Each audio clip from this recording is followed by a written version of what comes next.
Everyone. Hope you all are well tonight. It is good to be back at Woodmont Christian Church. It's strange in many ways. This service did not even exist when I was here last time. But still it felt very connected to this congregation in so many different ways. Certainly Clay mentioned my internship here and how important that was for my formation as a minister. Some of you may know Jackie Twaddell, who was an intern here for a couple of years as well recently, and now she's the associate minister at my church in Hopkinsville. And of course, Clay has already told about our relationship at TCU, and he's wrong. I will tell you everything about that relationship if you'll just come ask. So if you want to know the real Clay Stauffer, go ahead and see me after service today. Well, I suppose some might see the question that I'm posing tonight perhaps as heretical, maybe even blasphemous. After all, over and over again in Scripture, we are taught that, of course, prayer works. It absolutely works. I mean, our biblical readings tonight teach us that very lesson. I mean, in Genesis, Abraham pleads with God to spare the people of Sodom. In fact, he doesn't do so just once, but over and over again. You notice the girl started actually laughing because it happened so many times. And each time God meets that plead and answers Abraham's prayer. Then in our reading from Luke, Jesus teaches his disciples exactly how to pray, giving them what we've come to know as the Lord's Prayer, and follows this teaching with two parables, one about a friend coming to your door in the middle of the night needing bread and that need being met, and another which includes some of the most familiar, comforting words in all of Scripture. Ask and it will be given you, search and you will find, knock and the door will be opened for you. Both our Scripture readings tonight are pretty clear. When you pray, God responds. God provides bread when you're in need. God opens the door if you will only knock. And yet, if we're all honest tonight, my guess is that this has not always been your experience. I mean, who hasn't prayed over a child that his pain in venturing out into the world would not be too great only to have him wandering into trouble with drugs or cars or irresponsible relationships? Who's not prayed that someone be cured of the cancer that saps her life only to stand at a grave a week later commending her soul to God and committing her body back to the earth? Who's not pleaded with God for wars to end and conflict to cease only to see new wars begin and ongoing conflict to continue? The truth is, if we're honest, we've all asked that question that I've posed tonight. Does prayer really work?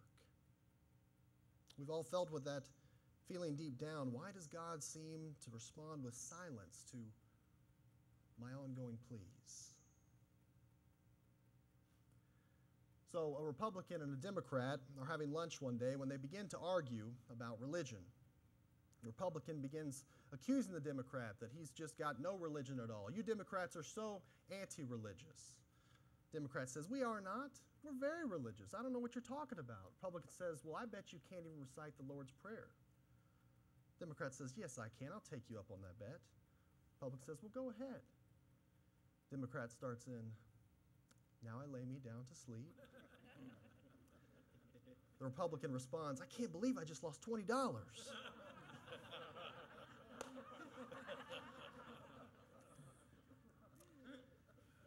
So I sometimes wonder if our questions about prayer are not directly linked to perhaps a misunderstanding of prayer.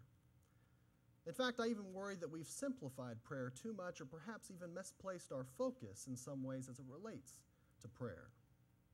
Like these two characters in this joke, we judge one another and say, well, your prayer just isn't working because you're not asking for the right things, or you're praying the wrong way, or even worse, we say, God is not responding to your prayer because you don't have enough faith.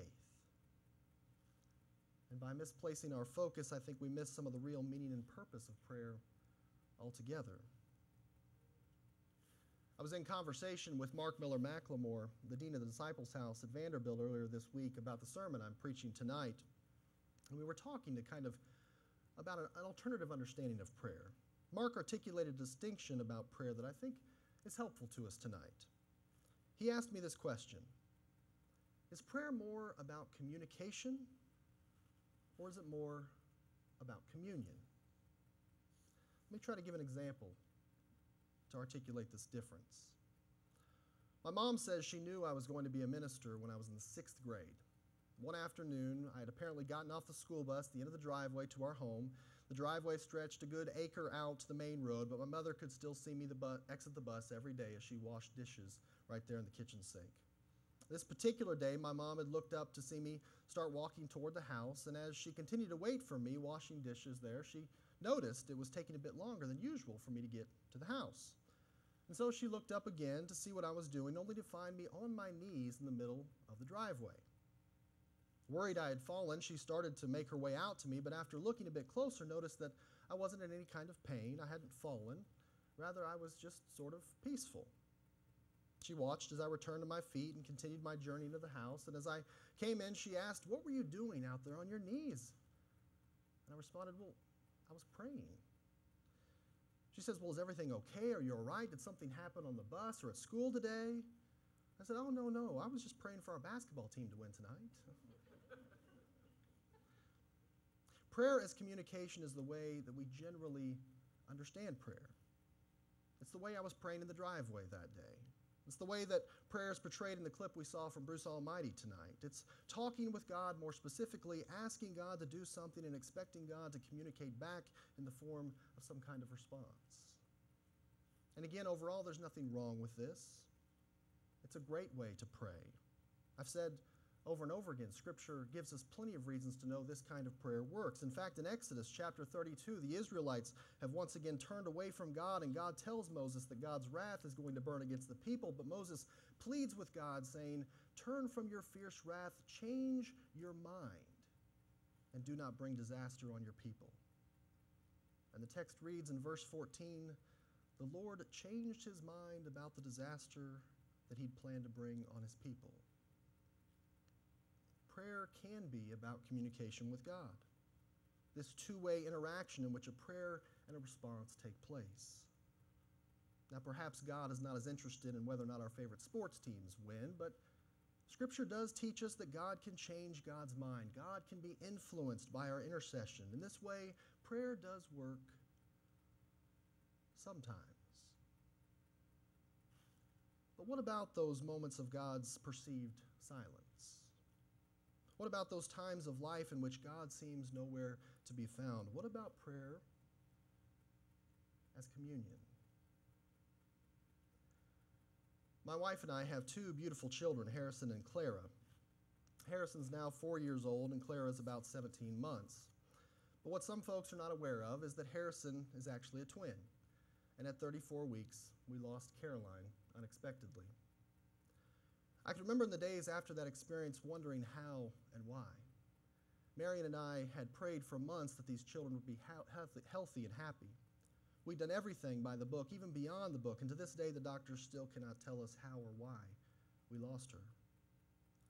It was during that time of life that I found myself not being able to pray. In fact, being fearful to pray.